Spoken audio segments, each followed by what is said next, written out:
Allez, bonjour à tous, j'espère que vous allez bien et que vous êtes en forme. On se retrouve dans cette vidéo pour essayer de démêler ce qui se passe actuellement sur les marchés. Parce qu'on passe quand même d'un Bitcoin qui est à 69 000 $, qui descend jusqu'à 49 000 $ et qui remonte actuellement à 62 000 $. Donc c'est juste n'importe quoi. On a des allers-retours complètement fulgurants sur le marché.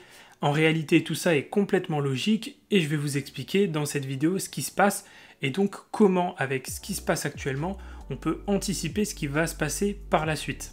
Je vais essayer aussi de vous donner mes réponses par rapport à où est-ce qu'on se trouve actuellement dans le cycle de Bitcoin, le cycle du bull run, et donc essayer de comprendre ce qui se passe et quelles sont les actions à mettre en place. Donc on va voir tout ça dans cette vidéo. Avant toute chose, avant de commencer, pensez bien à me mettre un like, un commentaire et à vous abonner à la chaîne, c'est vraiment important. C'est un soutien non négligeable à la chaîne et je vous remercie pour ceux qui le feront. Allez, sans plus tarder, on va commencer cette vidéo. Donc, si on refait un petit peu la chronologie des événements, vendredi, on a les marchés qui s'effondrent parce qu'on a une data sur le chômage aux États-Unis qui est catastrophique. C'est-à-dire qu'on a une augmentation du taux de chômage et on a une baisse au niveau de la création des emplois dans le secteur non agricole. On en avait fait une vidéo d'ailleurs, c'est la dernière. Donc, les marchés s'effondrent tout simplement parce qu'il y a la crainte de la récession qui arrive sur les marchés et on anticipe même le fait que la Fed pourrait avoir besoin de baisser les taux avant la réunion de septembre de cette année. Je crois que c'est le 18 septembre de mémoire. Au final, ici lundi, on a un premier chiffre qui sort, donc les PMI, et PMI c'est les directeurs d'achat, c'est une mesure de l'activité économique d'un pays en fonction du secteur. Ici donc on a le PMI des services qui sort, on voit que c'est légèrement en baisse, mais il n'y a rien de catastrophique.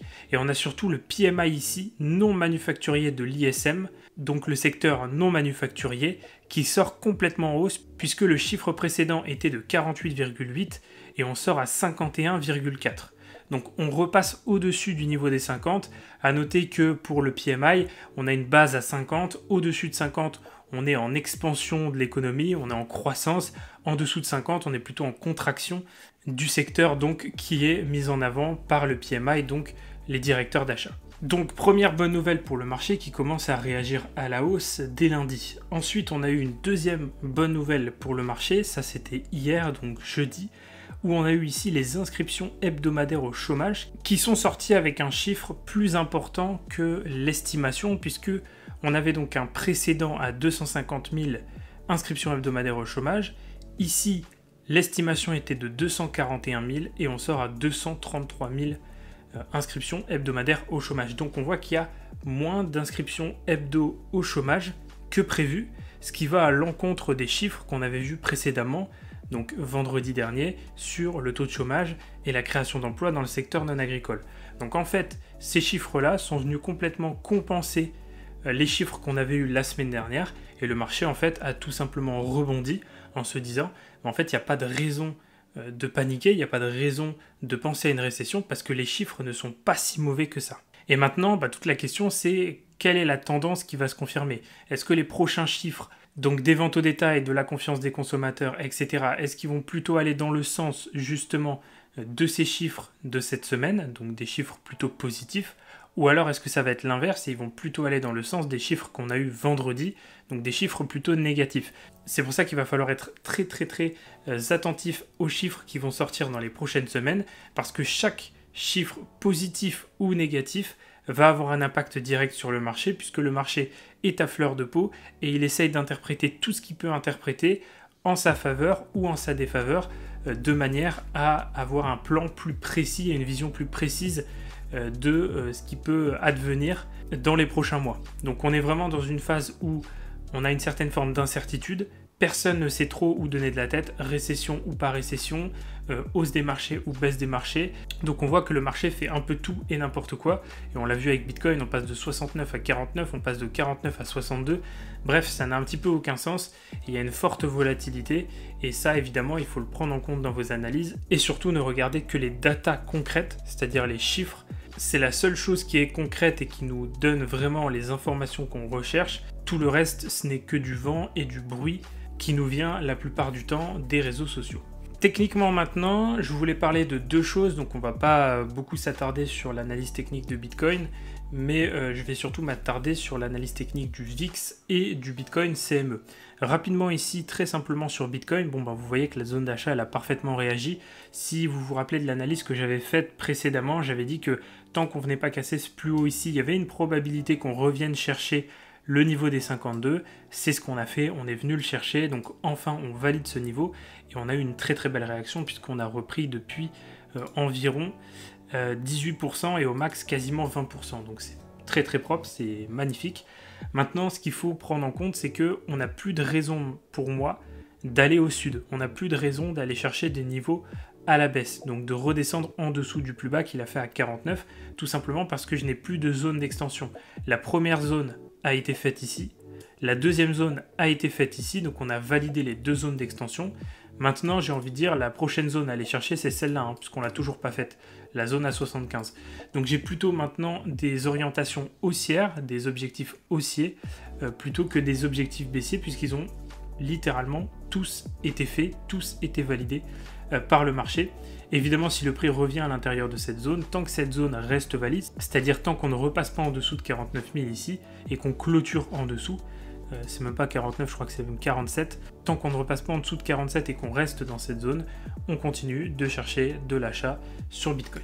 A noter ici qu'on a une espèce de canal qui se met en place, mais un petit peu bizarre, où on a une touchette ici aux alentours des 71-72 000 et une touchette ici aux alentours des 51-52, ce qui renforce encore une fois le caractère correctif de cette structure et qui nous pousse également à pouvoir chercher des positions à l'achat sur les rebonds techniques, que ce soit dans les zones ou alors sur les trendlines.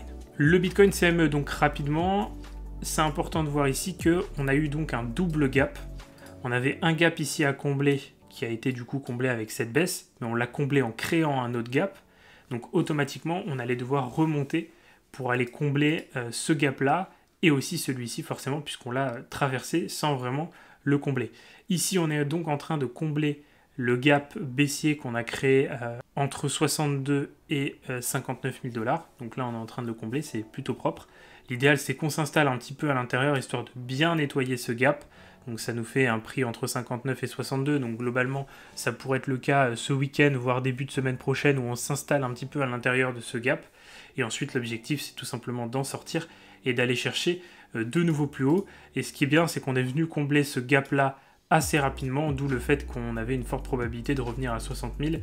On est venu le combler assez rapidement et ça c'est plutôt positif. Comme ça au moins on sait qu'on est débarrassé de ce gap et on peut avancer vers la suite. Du coup en parlant de gap, il y a un autre petit point à mettre en avant. Alors je vais juste enlever le cloud ici. On a deux autres gaps à combler sur le VIX. Alors je vous rappelle un petit peu rapidement, le VIX quand il monte, ça a tendance à faire chuter les indices et les actifs risk-on. Et à l'inverse, quand le VIX chute, les indices et les actifs risk-on vont plutôt monter. Bon ça c'est assez classique et assez simple dans la théorie. Ici on a un gap à combler sur le VIX aux alentours des 19 points. D'accord, entre 19 et 20 points. Et on a un gros gap ici à combler sur le VIX aux alentours des 34 et 36 points. Donc globalement, il va nettoyer les deux. Maintenant, la question, c'est dans quel sens et dans quel ordre. Est-ce qu'il va d'abord nettoyer le gap à la baisse? Dans ces cas-là, du coup, on verrait plutôt des marchés haussiers, puisque le VIX baisserait pour aller combler le gap. Donc on verrait les indices monter et les cryptos monter. Mais on aurait toujours ce gap ici à venir combler. Donc on sait qu'à un moment donné, le VIX remontera. Et dans ces cas-là, on baissera sur les indices et les cryptos. Ou alors est-ce que ça va être l'inverse, qui serait quand même mieux à mon sens, c'est qu'on vienne dans un premier temps combler le gap aux alentours des 36, 34, 35.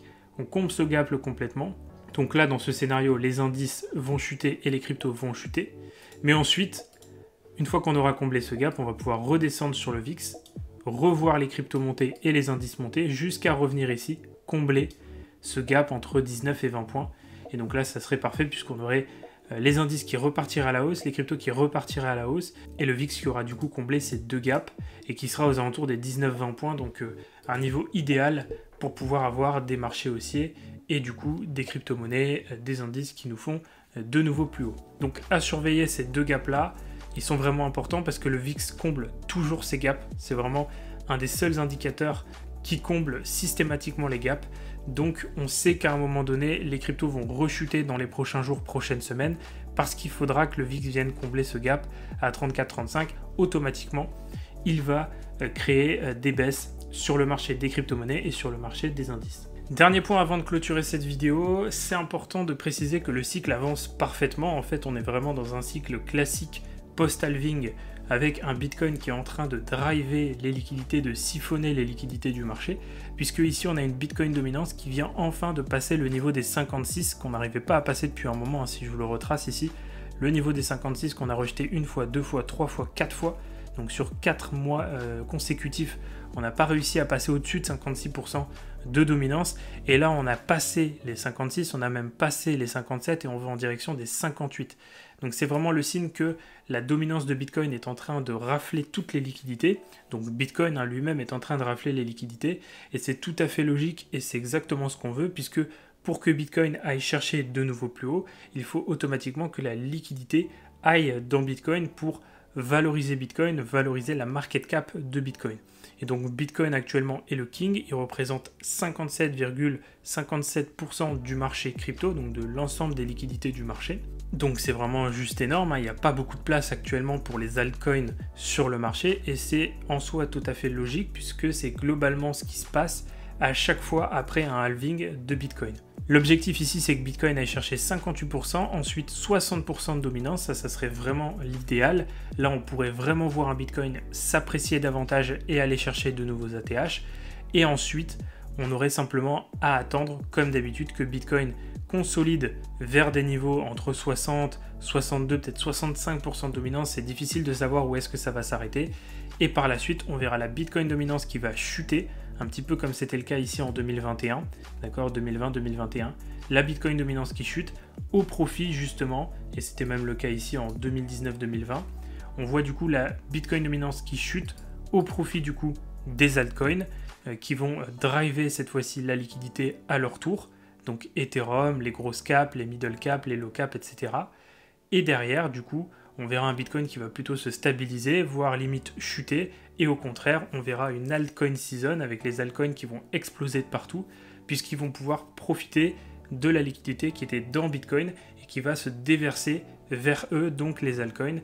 Et là, c'est vraiment magnifique, puisque c'est là où on fait beaucoup d'argent, puisque effectivement, les altcoins performent énormément sur plusieurs mois consécutifs, et c'est vraiment un régal, et c'est là que la altcoin season nous apporte le plus de bénéfices à nous en tant qu'investisseurs. Donc encore une fois, c'est important de préciser, le cycle se déroule parfaitement bien, il n'y a rien de bizarre, il n'y a pas d'accro, la fondamentale crypto est bonne, les data on-chain sont bonnes, la seule chose qui nous manque maintenant pour valider vraiment ce cycle et vraiment pouvoir lancer les hostilités, c'est l'alignement sur le plan macroéconomique, qui est pour l'instant pas là, puisqu'on l'a vu encore vendredi, on a eu une grosse baisse au niveau des marchés. Une fois qu'on aura l'alignement au niveau de la macroéconomie avec des baisses de taux et un quantitative easing de la part de la Fed, à ce moment-là, on aura tous les éléments qui seront requis pour avoir justement ce fameux cycle crypto comme on l'a connu en 2020, en 2017, etc. Et on va pouvoir s'amuser comme des petits fous sur le marché. Donc voilà, c'était important de remettre un petit peu de perspective sur tout ça, puisque avec tout ce qui se passe en ce moment, c'est un peu compliqué d'y voir clair et de réussir à ordonner toutes nos idées. Mais au final, on voit que tout ce qui se passe est bien connu.